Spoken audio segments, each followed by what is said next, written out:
And we're live. All right, so wrapping up 2019. Got some reflections to ponder here. Um, I don't know, maybe you're like me and you're slowly starting to realize that the year's coming to an end. And um, I don't know, something about these last couple weeks of the year that just they don't seem to ever be quite as productive as the other ones. Not saying I'm not doing anything productive, but I've been spending a lot more time recently reflecting on the year and planning for next year and not producing as much as I normally do. So maybe that's normal, maybe it's not, but it's all good. Let's talk about being more productive in 2020. And I've had a I've had a real issue this year of wanting to be productive and then not knowing what to do. And I found one little hack that's been working for me.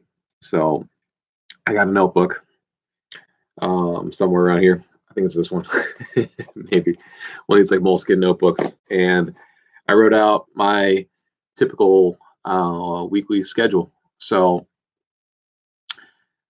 what I kind of realized was that for the most part, at a certain time of each day, I tend to do the same shit. So most mornings, at least for my productive days, I have bad days like anybody else. But on my more productive days, I tend to start out working out and either watching Joe Rogan or some other kind of, I don't know, self improvement video or something or a podcast.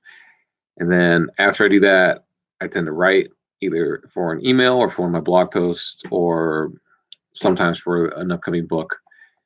The point is that I think most people, if you look at your most productive days, you've got a pretty standard routine, So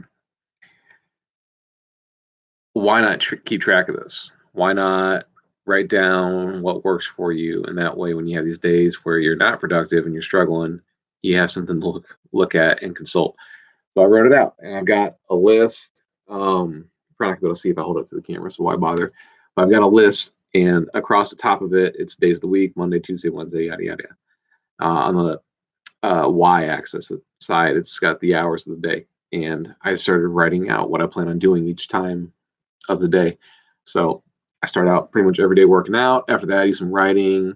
I tend to do like deep work basically from 9 till noon or so. And then um, I've kind of found that every hour I tend to work pretty solid for about 45 minutes, 50 minutes. Then those last 10 or 15 minutes, I end up just screwing around.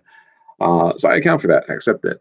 I figure I'm going to work for about 45, 50 minutes. Then I'm going to, I don't know, get up and go get a drink of water, screw around on Twitter, something, but something more mindless. I have no problem with that. Um, Also, my most productive moments are by far the first 6 or 7 hours of the day. So I actually do get up and get started pretty early, but by lunch, I'm kind of just done. If it's a busy day and I've really got some stuff I have to do, I'll work later. But for the most part, my best work is done in the mornings, and then especially if I eat. But afternoon, it's just not my most productive work. So that's that time I leave more for either reaching out to people, bouncing ideas off some of my fellow writers, or editing. I do a lot of editing in the afternoon, just looking over old blog posts, looking over books that I'm writing. Um, but back to the topic at hand, it's just there's too many times in the day where you're going to be sitting there wanting to be productive and you spend what 20, 30 minutes trying to figure out what to do. It's such a wasteful way to live because most of your days you're going to be doing the same stuff anyway, right? So whatever you're doing on a typical Thursday at 3 o'clock, you're probably going to do the same thing. Not next Thursday because I think it's going to be Christmas or something. The day after, maybe you will.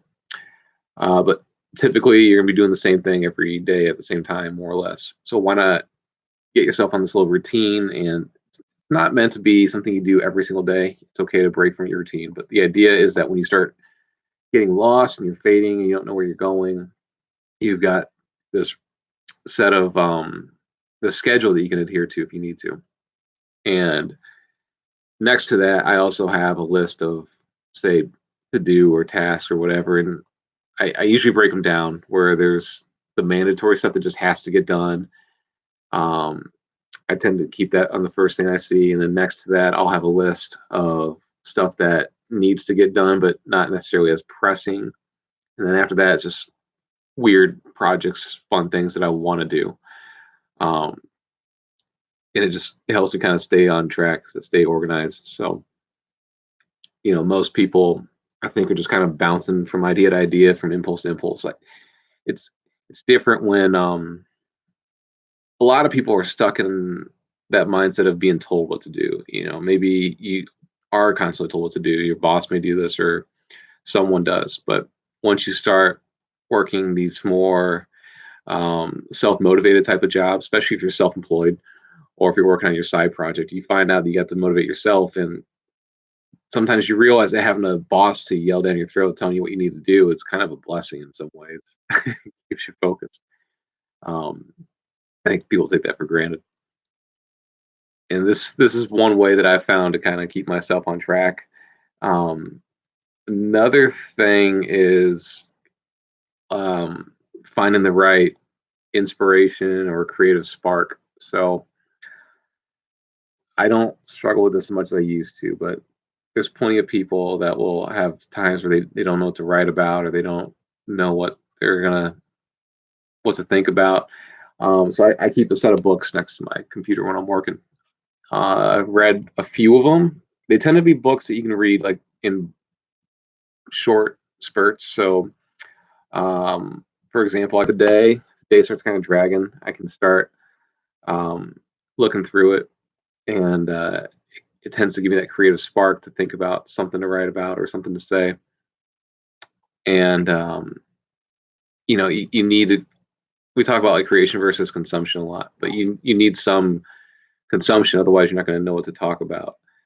And then the other thing that I really struggle with because I have no attention span. I am supremely ADD, and if I hear any kind of stimulus, any noise, a dog barking, anything, it throws me off track in a bad way. So I like to work alone. I like to work out of my house. I don't like being around people interrupting me with their stupid gossip. Um, but I spend too much time alone. And it's something I'm going to fix next year. Fortunately, I can talk to people online, but it's not quite the same.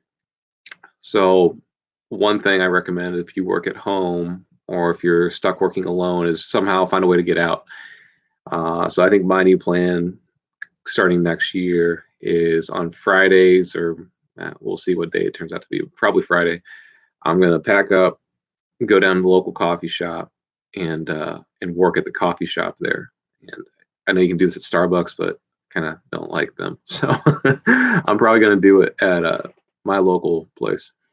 And then um, towards the end of the afternoon, I'll probably head over to one of the local tap houses to do already. The reason why I think this is important is you got to keep your finger on like the cultural pulse in your local area. So I like going to these places where I can talk to people and just kind of hear what kind of issues they're dealing with.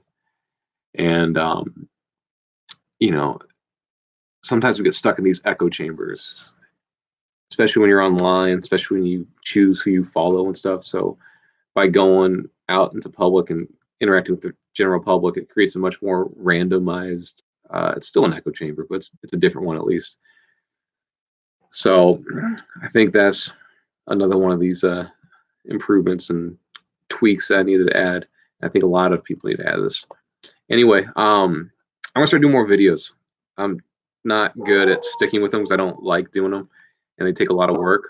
So maybe doing these live videos will be easier. And I'm sorry, my freaking dogs are barking if you can hear that. But I'm gonna start doing more of these live videos, and if you enjoy that, let me know. Give me a like. Give me a subscribe. You can hear me with my dogs howling like some psychopaths going to murder me, and we're gonna have a killer 2020. All right, thanks everyone.